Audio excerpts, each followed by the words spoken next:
Voici le dernier moment d'Alain Leray. Un homme qui a survécu aux nazis, aux montagnes glacées des Alpes et aux pièges mortels de la Résistance, mais dont la mort, survenue en 2007, a fait naître l'une des rumeurs les plus étranges. Une chute accidentelle depuis une hauteur vertigineuse. Était-ce un simple accident? Ou l'ultime ironie du destin pour cet homme qui avait défié la mort plus de 1000 fois? Avant de mourir, Alain Leray était déjà une légende. Premier commandant militaire du maquis du Vercors, il avait mené les combats les plus acharnés contre l'occupant allemand. Ses récits d'évasion, notamment celle d'Offenburg en 1941, semblaient sortis d'un roman d'aventure. On disait de lui qu'il ne craignait rien, ni les balles, ni les trahisons. Mais le 4 juillet 2007, la nouvelle de sa disparition a frappé la France comme un coup de tonnerre. L'homme invincible était tombé, littéralement. Les témoins parlent d'un accident banal. Une chute alors qu'il se trouvait en altitude. Mais certains murmurent qu'il y avait là plus qu'un simple hasard. Un ancien camarade du maquis aurait confié, avec un sourire amer, « Leray n'aurait jamais accepté de finir dans un lit d'hôpital. Il était de ceux qui choisissent leur propre sortie. » Vérité ou légende? Personne ne sait. Il y a aussi cette scène mystérieuse rapportée par un proche de la famille. La veille de sa mort, Alain aurait parlé longuement de la montagne, comme s'il voulait lui confier ses secrets. « Je préfère les cimes aux plaines », aurait-il murmuré. Un pressentiment? Ou le scénario d'un adieu soigneusement préparé? Dans cette vidéo, nous allons plonger au cœur de la vie de cet homme fascinant. Derrière les médailles et les honneurs, derrière l'image héroïque du résistant, se cache une histoire pleine de zones d'ombre. Des rivalités sanglantes dans le maquis, des accusations de trahison et une fin de vie entourée de mystères. Alain Leray, héros ou fantôme? Ce que vous allez découvrir pourrait bien changer votre vision de la résistance française. Alain Leray n'était pas un homme ordinaire. Né en 1910 à Paris, il grandit dans une France encore marquée par les blessures de la Grande Guerre. Dès son adolescence, il se passionne pour l'alpinisme, une discipline exigeante où chaque pas peut être fatal. Les sommets enneigés deviendront plus tard son terrain d'entraînement pour les évasions impossibles et les embuscades audacieuses contre les troupes nazies. Lorsque la Seconde Guerre mondiale éclate, Leray est déjà officier. Il participe à la campagne de Norvège en 1940, où ses talents de stratège et d'homme de terrain se font remarquer. Mais c'est sa capture par les Allemands, suivie de son évasion spectaculaire du camp d'Offenburg en avril 1941, qui marquera un tournant. Ce n'était pas seulement un acte de bravoure, mais aussi une déclaration de guerre personnelle à Hitler. Leray ne plierait jamais. À son retour en France, il rejoint la résistance. Le décor, le Vercors, un massif montagneux sauvage et impitoyable, mais aussi un refuge stratégique. C'est là qu'il devient le premier chef militaire du maquis, organisant des attaques fulgurantes contre l'occupant. Leray ne se contente pas de résister. Il crée une véritable armée de l'ombre, prête à tenir tête à l'ennemi sur un terrain qu'il connaît mieux que personne. Les habitants du Vercors se souviennent encore de cet homme aux yeux d'acier, capable de marcher des heures dans la neige sans un mot, comme s'il communiait avec la montagne elle-même. Mais derrière cette image de héros, il y avait un homme qui savait que chaque victoire avait un prix.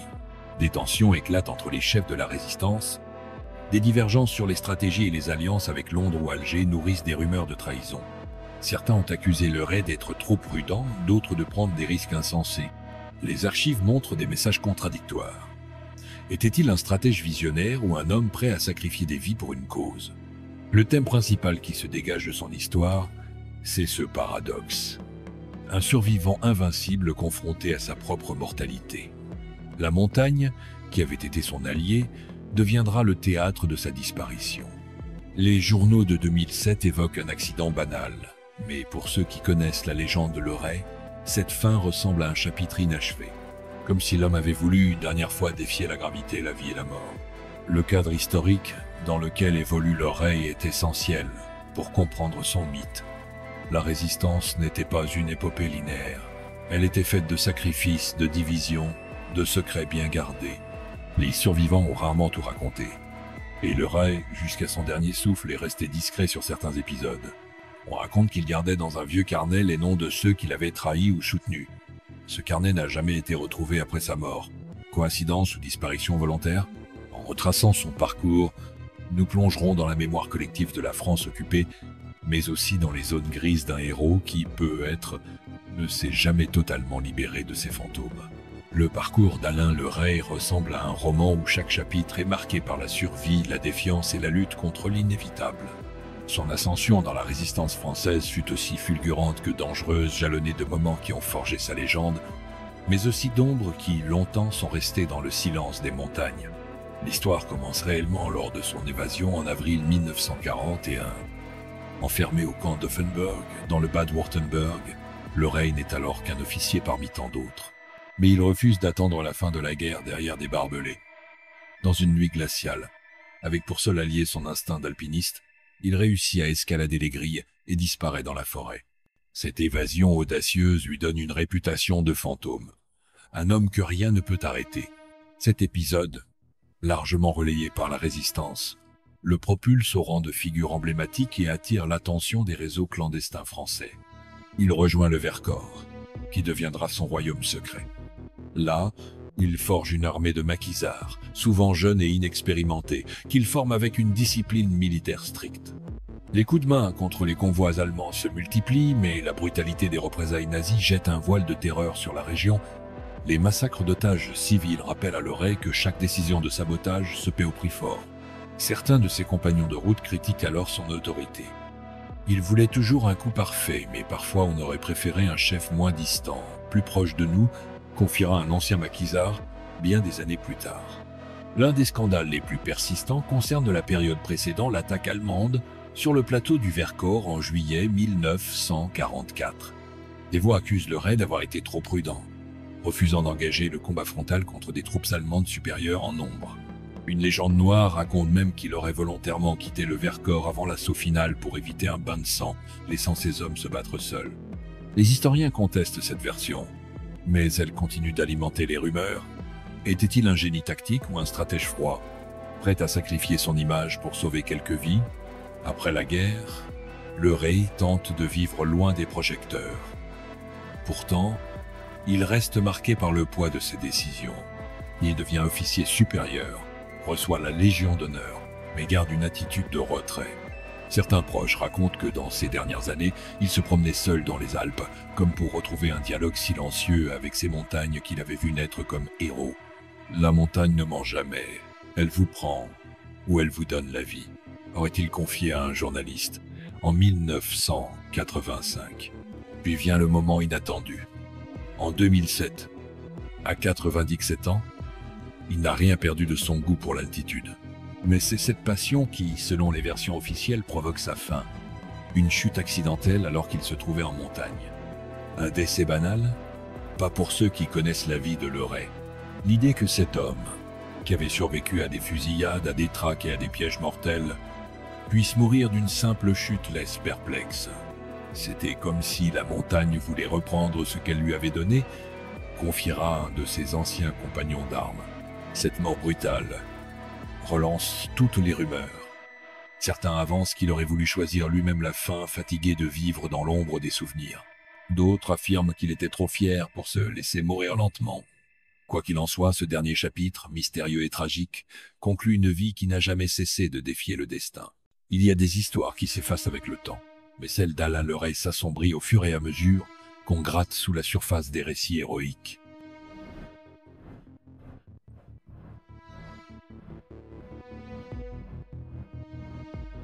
L'image du chef intrépide, premier commandant militaire du maquis du Vercors, cache une vérité plus complexe, faite de trahison, de rivalité et d'énigmes non résolues. L'une des rumeurs les plus persistantes concerne l'épisode tragique du Vercors en juillet 1944, quand les Allemands déclenchent une offensive massive contre le plateau. La légende raconte que Le Ray avait déjà quitté la région. Pourquoi ? Les archives officielles indiquent qu'il avait été rappelé par les forces françaises de l'intérieur pour organiser d'autres maquis dans les Alpes, mais certains de ses anciens compagnons se sont sentis trahis. Il nous a laissés seuls face à l'enfer, dira plus tard un survivant de la bataille. La mémoire collective du Vercors reste marquée par cette question. Le Ray a-t-il fui pour sauver sa propre vie ou pour éviter un carnage encore plus grand? Un autre mystère entoure ses relations avec d'autres chefs de la résistance. Des rapports secrets mentionnent des désaccords violents avec les officiers envoyés par Londres et Alger. Certains témoins parlent d'une rencontre houleuse en 1943, où Le Ray aurait refusé un plan d'insurrection jugé suicidaire. On disait qu'il préférait écouter la montagne plutôt que les ordres, confiera un camarade, évoquant son tempérament farouche et indépendant. Mais ce qui intrigue le plus, c'est sa fin de vie. La version officielle affirme qu'Alain Leray, âgé de 97 ans, est mort des suites d'une chute accidentelle en montagne, dans un village proche de Grenoble. Pourtant, plusieurs proches affirment qu'il avait exprimé un désir étrange, comme un pressentiment. « Je veux disparaître là où personne ne m'attend », aurait-il dit la veille de sa mort. Certains vont même plus loin. Des rumeurs circulent selon lesquelles il aurait volontairement choisi sa sortie, refusant de voir son corps s'éteindre dans la lenteur et l'oubli. Une théorie veut qu'il ait voulu, une dernière fois, se mesurer à la montagne, comme pour un duel final. « Il n'a pas chuté, il s'est offert à la cime », murmure un de ses proches, dans un mélange de respect et de mystère. Les médias français, en 2007, ont choisi la version sobre « Alain Leray, héros du Vercors, s'est éteint ». Mais dans les coulisses, certains journalistes auraient reçu des témoignages troublants qu'ils n'ont jamais publiés. Pourquoi ? Par peur de ternir l'image d'un héros national. Ou parce que la vérité était trop insaisissable pour être confirmée. Un détail, souvent passé sous silence, alimente encore plus les fantasmes. On raconte que le jour de sa mort, Leray portait un vieux carnet, celui où il notait ses pensées depuis des décennies. Ce carnet n'a jamais été retrouvé. L'un de ses petits-fils, interrogé, aurait confié. Il avait des secrets qu'il n'a jamais partagés. Peut être qu'il a voulu les emporter avec lui. La mort de Leray n'a donc pas seulement clos un chapitre de l'histoire de la Résistance. Elle a aussi ouvert un abîme de spéculation. Était-il fatigué de porter le poids de ses souvenirs ? Ou bien la montagne, témoin de ses exploits et de ses douleurs, l'a-t-elle rappelé à elle dans un dernier souffle ? La réaction du public a été partagée. Les anciens résistants ont salué un héros, un stratège brillant qui avait défié l'occupant. Mais certains historiens n'ont pas hésité à rouvrir le dossier des tensions internes, pointant les zones d'ombre dans ses choix tactiques. Ce mélange de respect et de controverse a fait d'Alain Leray une figure presque mythologique, un homme dont la gloire et les secrets se confondent dans la légende. Que reste-t-il aujourd'hui de la figure d'Alain Leray ? Un héros, disent les livres d'histoire. Mais pour notre chaîne, l'histoire d'Alain Leray dépasse le cadre des décorations et des éloges officiels. C'est celle d'un homme profondément humain, habité par une force intérieure incroyable, mais aussi rongé par les dilemmes moraux d'une guerre où rien n'était jamais simple. Notre opinion est que Leray ne se résume pas à l'image d'un résistant exemplaire. Il incarne la dualité de tous ces hommes plongés dans la tourmente, le courage et la peur, la loyauté et la solitude, la victoire et la culpabilité. Son départ mystérieux du Vercors avant le massacre de 1944 n'est ni une trahison ni une fuite. C'est le choix d'un stratège qui savait qu'il ne pouvait sauver tout le monde. Mais cette décision l'a hanté jusqu'à la fin. Ce qui frappe dans son parcours, c'est cette relation presque mystique avec la montagne. À chaque étape de sa vie, la montagne est là. Refuge, allié, juge silencieuse. Elle lui a offert ses plus grands succès, comme son évasion d'Offenburg, mais aussi son dernier souffle. La rumeur d'un dernier saut volontaire, loin d'affaiblir son image, nous rappelle que Leray a toujours refusé de subir le destin. Même à 97 ans, il voulait être maître de sa vie et peut être de sa mort.